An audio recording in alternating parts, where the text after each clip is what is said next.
Efendim bu karabalar halayımız bu kadar mı? Ramazan gününü sevenler bu kadar mı? Bugün buraya herhalde oturmaya geldiniz. Şöyle halayımıza canlandıralım, haydi bakalım.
Eğer oynamayacaksanız müziği keselim, herkes dağılsın ya da sohbet etsin.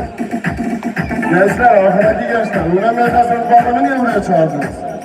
Beyaz, Yusuf, Adem, Recep,